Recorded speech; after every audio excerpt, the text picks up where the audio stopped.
Hey, this is James with P&W Outdoor Reviews. So in today's video I wanted to demonstrate the disassembly and then reassembly of the Bushmaster BA50. Now for anyone who has already taken apart like an AR-15 rifle, the platform is almost identical. Difference being that this is a bolt action and AR-15s are going to be semi-automatic, but this has an upper and a lower, and to access the actual barrel itself, the bolt carrier does have to come out the back of the upper. So again, very similar to an AR-15, especially for like maintenance and cleaning. So before we get started, first things first, of course, you want to ensure that your chamber is clear of any ammunition. Yes, it's very hard to miss a 50 cal round, but the best of us can make mistakes, and this is a mistake that can be 100% prevented for any type of misfires. So I've already gone ahead and ensured that the chamber was clear and that there is no ammunition in my workstation. So this rifle is safe to be worked on. And for anyone who is going to be taking apart the bolt carrier itself, you are going to need two additional Allen keys, such as a number 3 and a number 4, to fully disassemble. The Bushmaster does not include those. They include the smaller Allen key itself to take apart the actual bolt handle and adjust some other things in the rifle itself. So a nice all-in-one tool for when you're in the field. But if you need disassembly, you got to make sure you have these in your kit as well. So number 3, number 4, and then the pliers that you see here as well. I like to use these to remove the carrier pin because this rifle is still so new. It's a little difficult, I would say, to fully remove the carrier pin out the bolt carrier, just because, again, of how new it is. So pliers kind of help with that.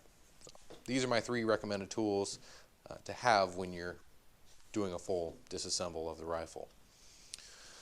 So before I switch camera angles here, I'll just quickly demonstrate, because to start this we do have to remove the upper from the lower. So you do just want to slide your bolt forward, and then you're going to have 2 pins that are going to fully come out. Just make sure those are out, and then this thing comes right apart. So I do like to leave the legs on for the bipod, just because, like I said, it kind of makes it easier to pivot around and pull stuff apart. But again, if you have like a vise or anything, which I really do want one, it would make this just a little bit easier. So I'm going to go ahead then, and we're going to switch camera angles so that you can see what it takes to get the disassembly of this started. Okay, so now that we have the upper separated from the lower, we'll go ahead and we're working from the left-hand side of the rifle.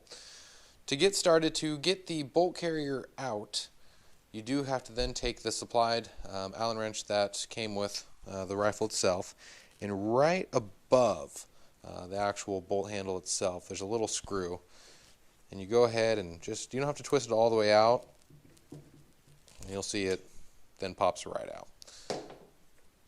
So you can then use this to push the bolt carrier out the rest of the way. And then again, you pull it out the back of the upper, and there you have the bolt carrier itself.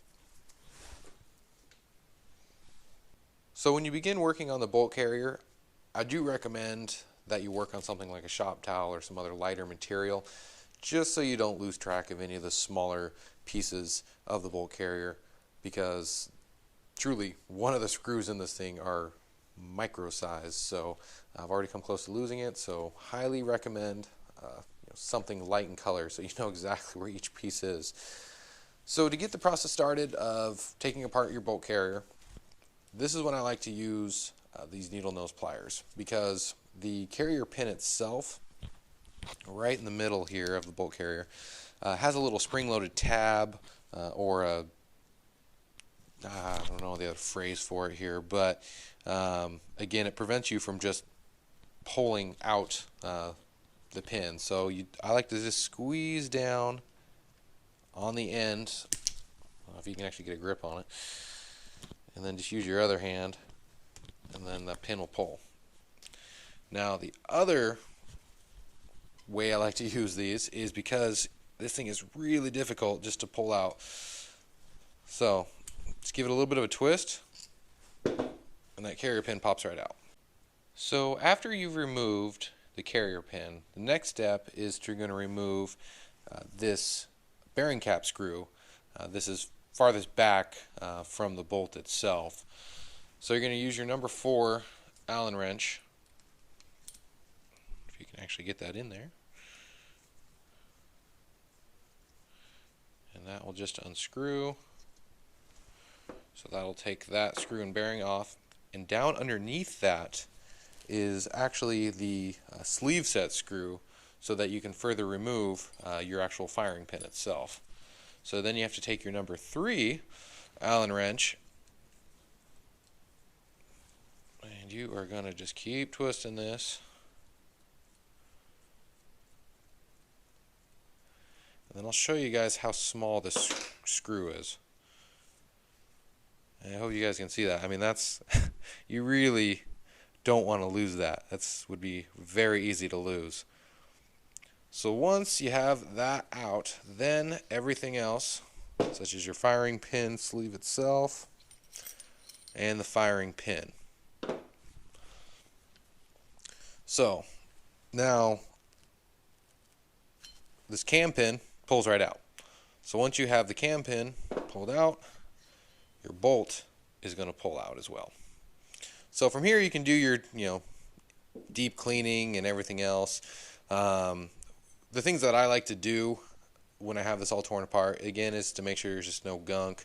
And then I do like to use an actual grease on these bearings, because I find that, it's just so much smoother cycling when you do use a grease versus like an oil on the bearings. So that would be my recommendations for anyone who does have this rifle, or anyone else with a bearing system on the bolt carrier. So to reassemble your bolt carrier and then your rifle itself, again, it's just opposite of what you just did.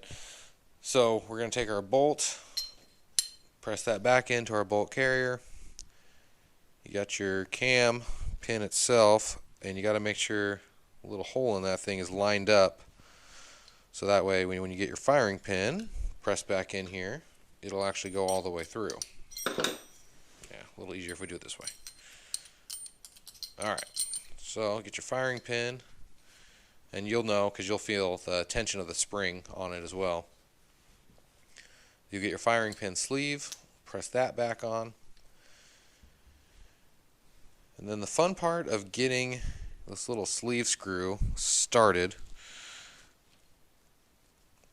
Alright, so once you get that started, start twisting that down. And I do like to give this just a little bit of a press, the firing pin itself, just to make sure that this set screw is in the correct place. And you will twist this down all the way until it is snug. And then you can check to make sure that that's in the proper place, because this firing pin sleeve itself will not move. Of course, the firing pin is going to have a little bit of play, but the firing pin sleeve itself, again, no movement, it won't slide out. That's how you know that set screw is in there properly. Now you're going to take the bearing and get that put back in there. And with your number 4 Allen key here,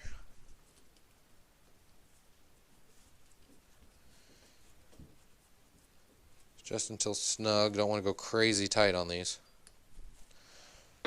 Alright, so then you're going to have your carrier pin,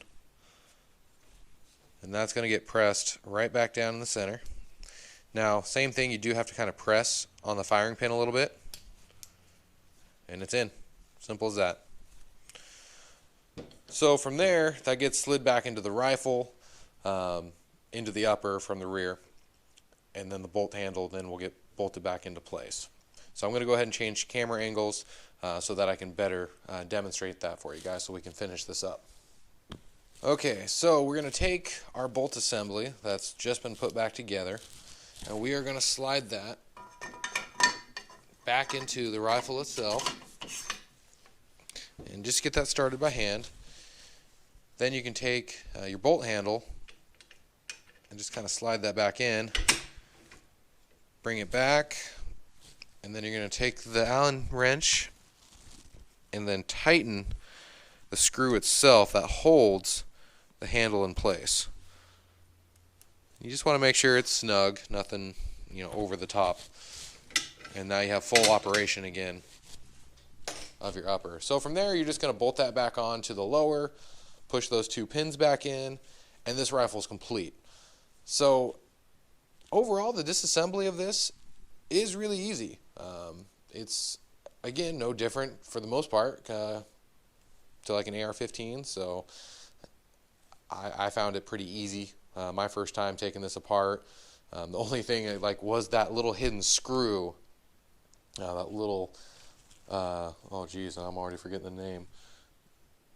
The sleeve set screw, forgive me, sorry. To me that was the hardest component to find, just because the instructions weren't really clear on that little screw itself. But once you get a flashlight, you can easily see it. So hopefully this video was helpful for anyone who may have had any questions or was just really curious about the internals of the Bushmaster BA50. So really appreciate you guys watching the video. Forgive me if the editing isn't all there, but I did my best. So again, thank you guys, and have a great day.